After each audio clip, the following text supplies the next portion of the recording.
नए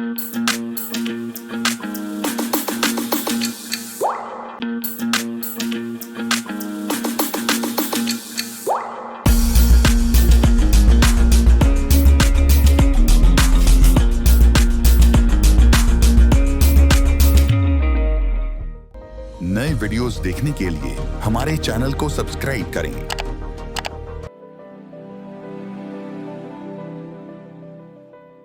नमस्कार, जय सीताराम जी। निष्कामता के संदर्भ में अभी तक हमने सत वस्तु के कुदरती ग्रंथ अनुसार जाना सजना दे मेल खावणे दा तरीका एहो हिवे इंसान, रस्ता पकड़ो निष्काम, रास्ता पकड़ो निष्काम।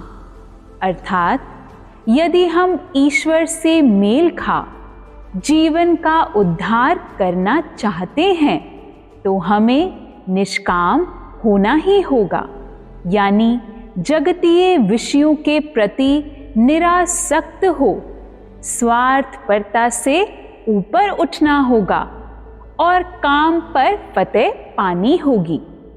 यही दृढ़ता से कर्तापन के अभिमान से मुक्त होने का व निर्लिप्तता से परम शांति यानी संकल्प रहित अवस्था में आ विश्राम पाने का एकमात्र रास्ता है। अन्यथा किसी प्रकार के आडंबर व कर्म कांड से जीवन नहीं बनने वाला, जैसा कि कहा भी गया है।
इस संदर्भ में विडंबना की बात यह है कि हम इस रास्ते पर चलना तो चाहते हैं, परंतु फिर भी निरंतर चल नहीं पाते।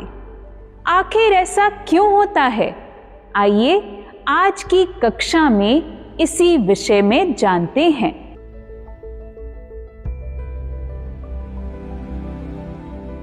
निष्काम रास्ते की सबसे बड़ी बाधा काम कामना यानी इंद्रियों की अपने अपने विषयों की ओर प्रवृत्ति है। इसे मनोरथ सिद्धि की इच्छा भी कहते हैं। आज के भौतिकवादी युग में सब इस इच्छा से त्रस्त हैं और इसके वशीभूत हो अधिकाधिक संसारी सुख प्राप्त करना चाहते हैं। सुख चाहने की यह मानसिक प्रवृत्ति ही इंसान को इंद्रिय विषयों की ओर आकर्षित कर असंख्य संसारी पदार्थों की प्राप्ति की तृष्णा मन में जगाती है। इस तरह विषयों के ध्यान से उसके अंदर उनके प्रति आसक्ति, आसक्ति से उनकी प्राप्ति की तृष्णा, तृष्णा पूर्ति न होने पर क्रोध व पूर्ति होने पर लोभ, मोह व कर्तापन का अभिमान यानी अहंकार पैदा हो जाता है। अहंकारी इंसान भेदभाव से युक्त हो मूढ़ता को प्राप्त हो जाता है। इस मूढ़ता से आत्मस्मृति का नाश तथा आत्मस्मृति के नाश से बुद्धि का सर्वनाश हो जाता है। चंद शब्दों में कहें तो विषय भोग की काम लिप्सा व्यक्ति को कामांध यानी काम वासना की अधिकता से विवेकहीन या अंधा बना देती है। फलतः इंसान को भले बुरे सत्य असत्य का ज्ञान ही नहीं रहता और वह निष्काम कर्म करने की अवधारणा से भटककर अन्य द्वेष युक्त विकारी भावों अनुसार उद्देश्य प्राप्ति या फल की इच्छा से किए जाने वाले सकाम कर्मों को करने में रत हो जाता है। यही कारण है कि वह चिंता, उद्वेग, प्रलाप, उन्माद, व्याधि, जड़ता, वियोग आदि से पीड़ित हो जीवन की अनमोलता को नकार बैठता है और दुखों की गर्त में जा फंसता है। इस तथ्य के दृष्टिगत ही सत्वस्तु के कुदरती ग्रंथ में कहा गया है, अपने आप ते न चल बेटा, अपने आप ते न चल बेटा, महाराज जी दे वचनानु फड़ बेटा, महाराज जी दे वचनानु फड़ बेटा।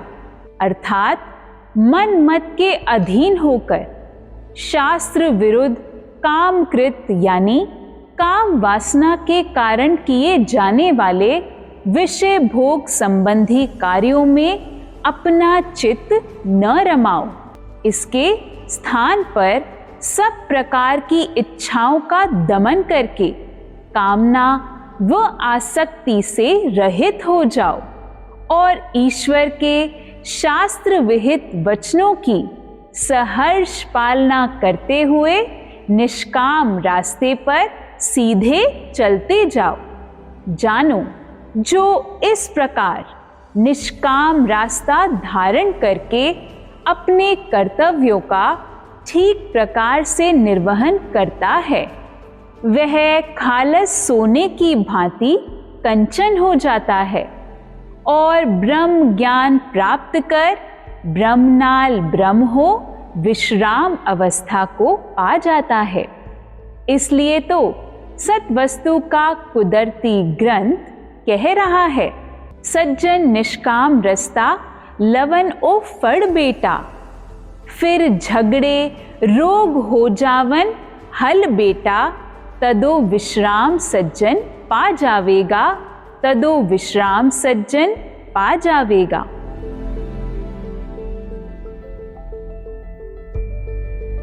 हम सब काम यानी कामना के चक्रव्यूह से मुक्त होने में पूरी तरह से कामयाब हो सकें, इस हेतु सत्वस्तु का कुदरती ग्रंथ हमें आत्मसात करने योग्य सूक्ष्म तरीका बताते हुए कहता है,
अर्थात हर प्रकार की कामना, वासना आसक्ति व इच्छा से रहित होकर एकाग्र चित्ता से अपने ध्यान यानी चित्त की ग्रहण करने या बोध कराने वाली वृत्ति या शक्ति को आत्म स्वरूप में ठहराने का अभ्यास यानी साधना करो। आशय यह है कि कर्म फल की इच्छा का पूरी तरह से त्याग कर वह सिद्धि असिद्धि में समान भाव रखते हुए ख्याल को ध्यानवल व ध्यान को प्रकाशवल जोड़ो और मन को प्रभु में लीन कर लो। ऐसा करने पर ही हर कर्म नीति अनुसार अकर्ता भाव से परिपूर्ण त्याग करते हुए फल प्राप्ति के प्रति अनासक्त बने रह पाओगे और सुख दुख राग द्वेष मान अपमान रोग सोग लाभ हानि हार जीत आदि द्वंद्वों के प्रभावों से मुक्त हो अपने कर्तव्यों का सम्यक निर्वाह करते हुए कर्तापन के अभिमान से मुक्त हो जाओगे, जैसा कि कहा भी गया है।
सारतः कहें तो काम अग्नि से छूटने का एक ही साधन है और वह है आत्मबोध। आत्मबोध से मनुष्य लोक की निस्सारता उसकी नश्वरता की प्रतीति होती है तथा अपने यथार्थ आत्म स्वरूप का साक्षात्कार होता है। ऐसा होते ही इंसान सम पर खड़ा हो जाता है और समभाव समदृष्टि की युक्ति अनुसार सर्व एक दर्शन का अनुभव करते हुए मानव धर्म अनुसार दूसरों के सुख व हित की खातिर अपने सुखों व हित का परित्याग करना सीख जाता है। फिर जैसे जैसे दूसरों के सुख की खातिर वह निजी सुखों का त्याग करना सीख जाता है और सेवा में प्रवृत्त होता जाता है, त्यों-त्यों तू मैं का सवाल मिटता जाता है और वह निष्काम अवस्था को प्राप्त होता जाता है। इससे उसके अंदर आनंद अवस्था बनती है और जितेंद्रिय बन संचित हो जाना व अपनी वास्तविक मंजिल को पाना सहज हो जाता है। आप भी अपने जन्म की बाजी जीतने हेतु ऐसा ही उद्यम दिखाओ और निष्काम हो जाओ, क्योंकि शास्त्र कह रहा है, पहले निष्कामी वल ब्रह्म ज्ञानी। जद फकीरपना हटाओगे त्याग दी कुर्सी ते स्थिर होके जोत नाल मेल तुसा खाओगे, जोत नाल मेल तुसा खाओगे।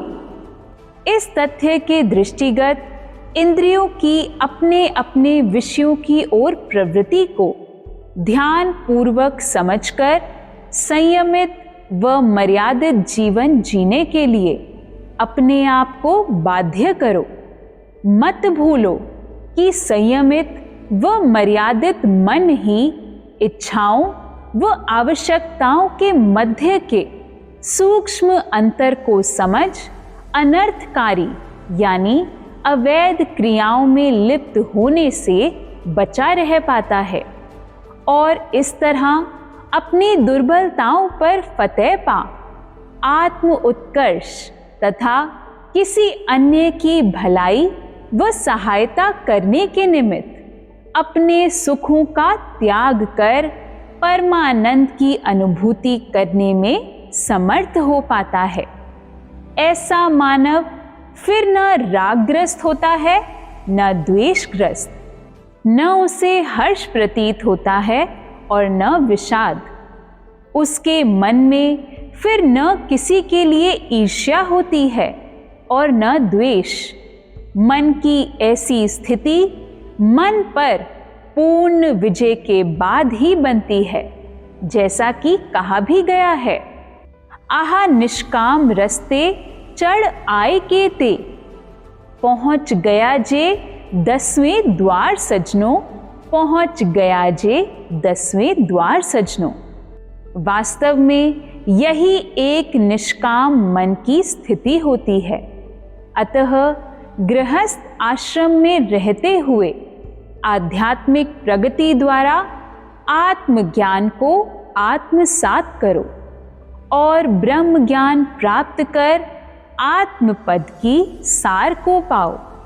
तभी सुदृढ़ता व निर्भयता से द्वंद्व विमुक्त रह अपने धर्म यानी निष्काम रास्ते पर डटे रहने का पराक्रम दिखा पाओगे। इस संदर्भ में घबराओ नहीं, क्योंकि सद्वस्तु का कुदरती ग्रंथ इसके प्रति हमें प्रेरित करते हुए कह रहा है, गृहस्थी हो गए निष्कामी, गृहस्थी हो गए ब्रह्म ज्ञानी, सार आत्मपद दी उन्हा जानी, सार आत्मपद दी उन्हा जानी।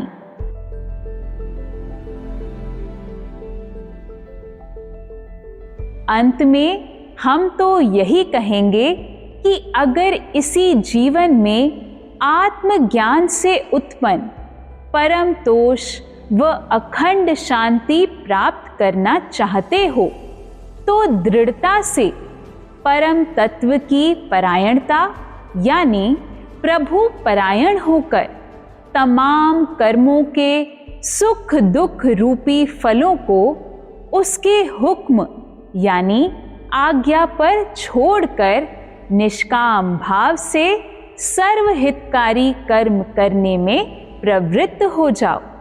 जानो इसी से ही आंतरिक दोषों व दुष्ट वासनाओं का अंत होगा तथा हृदय में निर्मल भाव भावनाएं पनपेंगी व बुद्धि स्थिर होगी।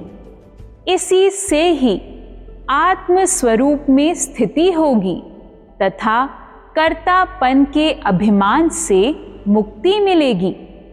इसी के ही द्वारा वृत्ति स्मृति व स्वाभाविक पोशाक निर्मल और निश्चल होगी।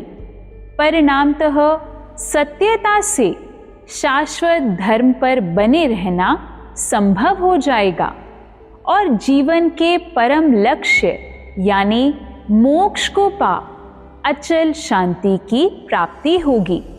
सो निष्कामता को ही जीवन जीने का असली तरीका मान व इसी में ही जीवन की सच्ची सफलता और सार्थकता जान इस सुखद पथ पर आत्मविश्वास के साथ कदम बढ़ाओ और परोपकारी नाम कहाओ। एविद लोक परलोक में यश कीर्ति प्राप्त कर अमीरों के अमीर बन जाओ और विश्राम को पाओ। जैसा कि कहा भी गया है, निष्काम रस्ते ते आना रे, दर्शन हमारा पाना रे। निष्काम रास्ता है बड़ा सुखाला, फकीर पना हटाना रे। हाँ दर्शन हमारा पाना रे, हाँ, दर्शन हमारा पाना रे। आप सब ऐसा करने में कामयाब हों। इन्हीं शुभकामनाओं के साथ नमस्कार। जय सीताराम जी।